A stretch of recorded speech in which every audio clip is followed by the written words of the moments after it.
Reporting an issue should be as easy as speaking. But a spoken problem rarely becomes a ticket. It's heard in the moment, then lost in a thread and quietly forgotten. So now, the tenant just speaks. Water's gushing from the ceiling on the 3rd floor. It looks like a pipe burst. It's an emergency.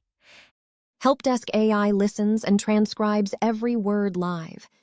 In seconds, it pulls out what's wrong, where, how urgent, and who handles it. And just like that, a complete structured ticket raises itself. No typing. And it works from anywhere. Forward a voice note from any group or chat, and it's logged exactly the same way instantly. No forms to fill, and no one left chasing it down. Every request lands in the Helpdesk app, fully structured, prioritized, and searchable. On the board the very moment it arrives, the whole team sees it land and tracks it throughout. From a spoken word to a tracked ticket automatically.